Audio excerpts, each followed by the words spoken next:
Good evening, dear listeners. Tonight, I want to take you on a gentle journey to the whispering woods, where the trees hum lullabies and the moon paints silver paths through the forest. Make yourself comfortable. Close your eyes if you'd like, and let me tell you about Luna, a little red fox with a heart full of wonder. Luna lived in a cozy burrow beneath the roots of an ancient oak tree. Every night, she would sit at the edge of her home and gaze up at the star-filled sky, counting the twinkling lights until her eyelids grew heavy. But tonight was different. Tonight, as Luna looked up, she noticed something unusual. One star seemed to be blinking, not the gentle twinkle of distant light, but an urgent rhythmic blinking like someone trying to send a message. As Luna watched more carefully, she gasped. The star was moving, slowly drifting down toward the forest. "Oh my," Luna whispered to herself, her orange tail swishing with curiosity. "Stars aren't supposed to fall. Something must be wrong." The little star descended gently, like a snowflake, until it came to rest on a soft patch of moss near a babbling brook. Luna crept closer, her paws silent on the forest floor. The star was beautiful, about the size of her paw, glowing with a warm golden light. But something was definitely wrong. Instead of the bright, steady glow she expected, the light flickered weakly, like a candle in the wind. "Hello there," Luna said softly, not wanting to startle the celestial visitor. "Are you all right?" To her amazement, the star's light pulsed, and in a voice like tinkling wind chimes, it replied, "Oh, little fox, I'm so glad someone found me. I'm Stella, and I'm terribly lost." Luna settled down beside the brook, her bushy tail curled around her feet like a warm blanket. "Tell me what happened, Stella. How does a star get lost?" Stella's light dimmed a little, as if she were sighing. "I was playing with my sister stars in the constellation Luminara, dancing in circles around the moon, but I spun too fast and too far, and the celestial winds caught me. Before I knew it, I was tumbling through space, farther and farther from home." "How terrible," Luna said, her golden eyes filled with sympathy. "You must be frightened." "I am," Stella admitted. "And worse, my light is fading. Stars need to be in their proper place in the sky to shine brightly. Down here on Earth, so far from my constellation family, I'm growing dimmer by the hour. If I don't find my way back to Luminara soon, my light might go out forever." Luna's heart filled with determination. She had always been told she was too curious for her own good, always wandering off to explore when she should be sleeping or hunting. But now, perhaps, her adventurous spirit could help someone in need. "Don't worry, Stella," Luna said firmly. "I'll help you get home, but I don't know much about the sky. Do you know anyone who might help us find your constellation?" Stella's light brightened a little with hope. "Yes, the wise old owl, Oliver, who lives in the Moonbeam Meadow. They say he knows more about the stars than anyone in the forest. He might know the way to Luminara." As the first light of dawn began to touch the horizon, Luna carefully picked up Stella in her mouth, the star's warm glow filling her with a comfortable feeling, like sunlight on her fur. The Moonbeam Meadow was on the other side of the Whispering Woods, a journey that would take most of the day. As they traveled, Luna and Stella talked about many things. Stella told stories of what the world looked like from high above, how cities twinkled like earthbound constellations, how the ocean reflected the stars like a mirror, and how clouds looked like soft, fluffy pillows you could sleep on. Luna shared stories of forest life, how flowers smelled sweetest just after rain, how different bird songs meant different times of day, and how every tree had its own personality if you listened carefully enough. Their first stop was at Babbling Brook Bridge, where they met Benny the Beaver. Benny was busy repairing his dam, his flat tail slapping against the water as he worked. "Good morning, Benny," Luna called out. "Have you seen Oliver the Owl? We're looking for him." Benny paused in his work, wiping his paws on his brown fur. "Oliver? He's a night owl, you know. He'll be sleeping now in his tree in Moonbeam Meadow." "But Luna, what's that beautiful light you're carrying?" Luna gently set Stella down on a safe rock. "This is Stella. She's a star who got lost and needs to find her way home to her constellation." Benny's eyes widened with wonder. "A real star? How marvelous! I've built many dams in my time, but I've never helped a star before." He thought for a moment, his large front teeth gnawing on a twig. "You know, the path to Moonbeam Meadow can be tricky. There are 3 routes, but only one is safe during the day. Take the path that follows the singing stones. You'll hear them humming softly. Avoid the path through Sleepy Hollow, as the morning mists there can make you lose your way." "Thank you, Benny," Luna said gratefully. "You're very kind." "Think nothing of it," Benny replied, returning to his work. "We all need help sometimes. Good luck, little star." Following Benny's advice, Luna and Stella found the path marked by singing stones, smooth, round rocks that hummed gentle melodies when the wind passed over them. The sound was soothing, like a mother's lullaby, and it made their journey feel magical. As they walked, they encountered Martha the rabbit, who was gathering herbs for her winter stores. Martha was known throughout the forest for her kind heart and her garden of healing plants. "Luna, dear, what brings you so far from home?" Martha asked, her soft gray ears twitching with curiosity. After Luna explained their mission, Martha's eyes grew wide with concern and wonder. "A falling star? Oh my, this is quite serious indeed." She looked at Stella, whose light had dimmed noticeably since morning. "You poor dear, you do look tired." "I am feeling weaker," Stella admitted. "The farther I am from my home in the sky, the harder it becomes to keep shining." Martha disappeared into her burrow and returned with a small bundle of dried lavender. "This won't restore your celestial energy, dear Stella, but it might help you feel more peaceful and rested. Sometimes, when we're worried and far from home, relaxation can help us preserve our strength." Stella's light pulsed with gratitude as the soothing scent of lavender surrounded them. "Thank you, Martha. That feels much better." "Now," Martha said, turning to Luna, "Oliver will indeed be sleeping, but there's a way to wake him gently. In Moonbeam Meadow, you'll find a circle of silver flowers that only bloom in daylight.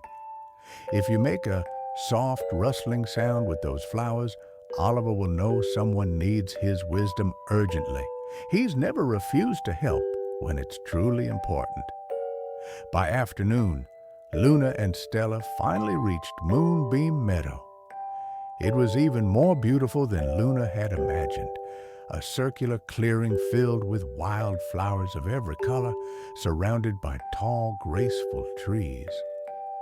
In the center of the meadow stood the most magnificent oak tree Luna had ever seen, its trunk so wide that 6 foxes holding paws couldn't reach around it. And there, just as Martha had described, was a perfect circle of silver flowers that seemed to glow with their own inner light. Luna gently set Stella down among the soft grass and approached the flowers carefully. "Oliver," she called softly, barely rustling the silver petals. "Oliver, we need your help, please."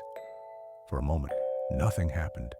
Then, from high in the oak tree came a deep, wise voice. "Who seeks the old owl's counsel at this unusual hour?" "My name is Luna, and this is Stella. She's a star who fell from her constellation and needs to find her way home." There was a pause, then the sound of large wings. Oliver glided down from his tree, a magnificent great horned owl with feathers that seemed to contain the colors of twilight. His large amber eyes were ancient and kind. "A lost star," Oliver said, settling his wings around himself like a wise old cloak. "Yes, I can see her light from here. This is indeed Sirius, young Luna. Show me, little star." Stella tried to shine brighter for Oliver, but her light was now noticeably weaker than it had been that morning. "I'm from the constellation Luminara," she said. "I was dancing with my sisters when the celestial winds carried me away." Oliver's head tilted thoughtfully, his amber eyes reflecting Stella's dim glow.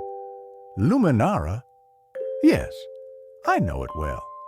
It's the constellation that forms the shape of a great tree visible in the northeastern sky just after sunset." He paused, studying Stella carefully. "But there's a problem, little one. Luminara is only visible from Earth during the autumn months. Right now it's spring, and your constellation is on the other side of the celestial sphere." Luna's heart sank. "Does that mean Stella can't go home?" "Not exactly," Oliver said slowly, "but it means the journey will be much more difficult. There is a way, but it requires help from the Aurora Bridge." "The Aurora Bridge?" both Luna and Stella asked together. Oliver nodded solemnly. "Once each season, when conditions are exactly right, the northern lights form a bridge between Earth and the far side of the celestial sphere. If we can reach the stargazing summit before midnight tomorrow, and if the cosmic conditions align, Stella might be able to use the Aurora Bridge to return to Luminara." "But that's so far away," Luna said, thinking of the tall mountain peak she could just see in the distance. "And Stella's getting weaker." "Yes," Oliver agreed. "It will require great courage and perhaps some help from other friends, but I believe it's possible." He looked at Stella with great kindness. "Little star, do you think you can hold on for one more day?" Stella's light flickered bravely. "If Luna is willing to help me, I'll try my very best." Luna didn't hesitate. "Of course I'll help. We've come this far together." Oliver smiled, which was quite a sight on an owl's face. "Then we must prepare carefully. The journey to Stargazing Summit is treacherous, especially for a small fox carrying a precious star. But I know someone who might help us." Oliver led them to the edge of Moonbeam Meadow, where the trees grew so tall they seemed to touch the clouds. He let out a long, haunting call that echoed through the forest. After a few moments, the sound of powerful wings filled the air, and down from the highest branch came the most magnificent golden eagle Luna had ever seen. "Magnus," Oliver greeted the eagle with deep respect, "we need your help with an urgent matter." Magnus landed gracefully, his keen golden eyes taking in the unusual group. "Oliver, my old friend, it's been many seasons since you've called upon me. What brings you to seek the aid of the sky?" When Oliver explained Stella's plight, Magnus listened with growing interest. "A lost star, you say? And tomorrow night, is indeed when the Aurora Bridge may appear. This is a quest worthy of the sky's attention. Magnus studied Stella, who had grown so dim that her light was barely visible in the afternoon sun. Little star, I can carry you and the fox to stargazing summit, but the journey is dangerous. Mountain winds are fierce, and the air grows thin at such heights. Are you certain you want to attempt this? Yes, Stella whispered, her voice now barely audible. I must try to get home. And I won't leave her, Luna added firmly. Magnus nodded approvingly. Very well, but we cannot leave until sunset. The mountain winds are too dangerous during the day. Rest here in the meadow, gather your strength, and when the first stars appear, we will begin our ascent. As the sun set and the first stars began to twinkle in the darkening sky, Magnus spread his great wings. Climb onto my back, little fox, and hold your star friend carefully. Once we're in the air, do not let go, no matter what happens. Luna had never been afraid of heights, but as Magnus launched into the sky, her stomach dropped. The ground fell away beneath them, and soon the entire Whispering Woods looked like a dark green carpet spread below. The wind was cold and fierce, whistling past her ears and ruffling her fur. Are you all right, Stella? Luna called over the wind. Yes, Stella replied, though her voice was very weak. Luna, look around us. Isn't it beautiful? Luna did look and gasped in wonder. All around them, the stars seemed closer and brighter than she had ever seen them. Constellations she had only glimpsed from the forest floor now spread out in magnificent patterns across the sky. She could see why Stella missed her home. There was a beauty up here unlike anything on Earth. The flight seemed to last forever, but finally Magnus began to circle a flat area near the top of a great mountain peak. Stargazing Summit, he announced as they landed. This is as far as I can take you safely. The rest you must do yourselves. Stargazing Summit was a circular plateau covered with soft, silvery grass that seemed to glow in the starlight. Ancient stone pillars stood around the edge, each one carved with symbols that appeared to move and shift in the moonlight. Now we wait, Oliver said, settling down on one of the stones. The Aurora Bridge appears when the cosmic conditions are exactly right. We can only hope that tonight is one of those nights. Luna set Stella down gently in the center of the plateau. The little star's light was now so dim it was barely visible, like the last ember of a dying campfire. Stella, Luna said worriedly, please hold on. You're going to make it home. Luna, Stella whispered, I want you to know that meeting you has been the most wonderful part of my adventure. You've shown me such kindness, and I've learned so much about friendship and courage. Even if I don't make it home, I'm grateful for every moment we've spent together. Luna felt tears in her eyes. Don't talk like that. You're going home, I promise. As midnight approached, they all watched the northern horizon anxiously. The stars seemed brighter here on the summit, and the air itself felt charged with magic. Then, just as the clock in the distant village below chimed 12 times, it happened. A shimmering curtain of green and gold light began to dance across the northern sky. The aurora borealis, the northern lights, painted the heavens with ethereal beauty. But this was no ordinary aurora. The lights were forming a bridge, a luminous pathway that stretched from the mountain peak up into the star-filled sky. The Aurora Bridge, Oliver announced. Stella, this is your chance. But Stella's light was now so dim that Luna could barely see her. I don't think I have enough strength left to reach the bridge, Stella said sadly. Luna's heart filled with determination. Then I'll help you. Without hesitation, she picked up Stella and began running toward the edge of the plateau where the Aurora Bridge touched the earth. Luna, no! Magnus called. It's too dangerous. The bridge won't support earthbound creatures. But Luna had an idea. At the very edge of the plateau, she stopped and gently placed Stella on the beginning of the Aurora Bridge. Then, using all her strength, she blew on the little star, sending her floating up onto the luminous pathway. The moment Stella touched the Aurora Bridge, something magical happened.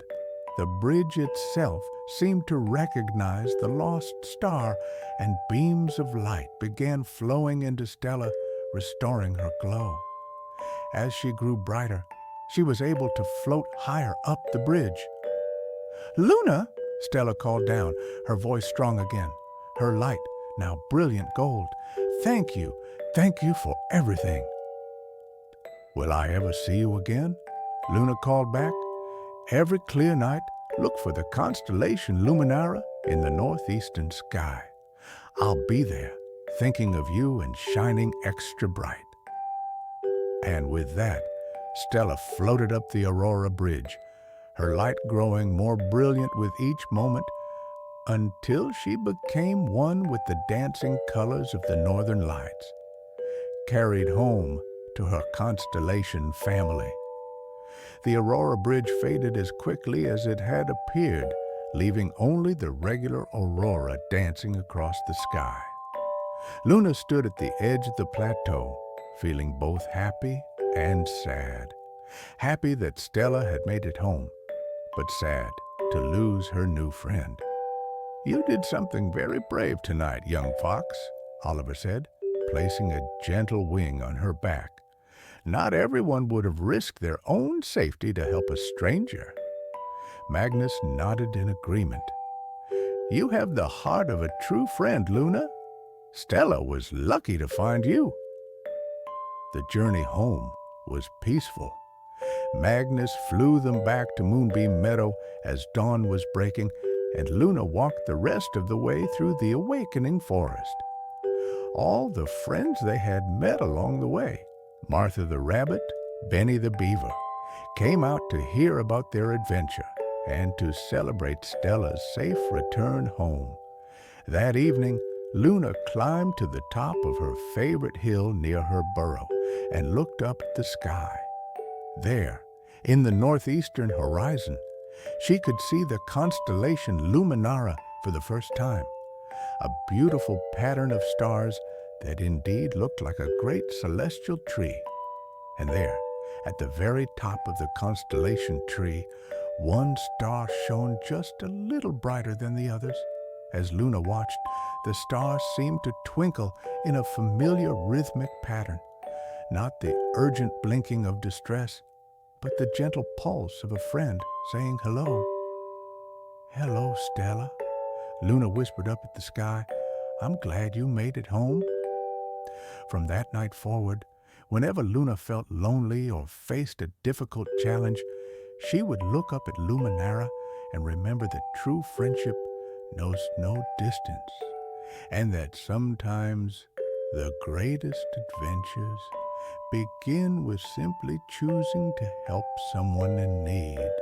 And every night, as she settled down to sleep in her cozy burrow, Luna would smile, knowing that somewhere up in the starry sky, a little star named Stella was shining brightly with her sisters, carrying with her the memory of a brave little fox who taught her the meaning of friendship. And so ends our tale of Luna and Stella, a story of friendship that reached from the forest floor to the stars themselves. Tonight, as you drift off to sleep, remember that kindness and courage can light up even the darkest night, and that true friends are never really far apart. They're always just a glance at the stars away. Sweet dreams, dear listeners. May your sleep be peaceful and your dreams be filled with starlight.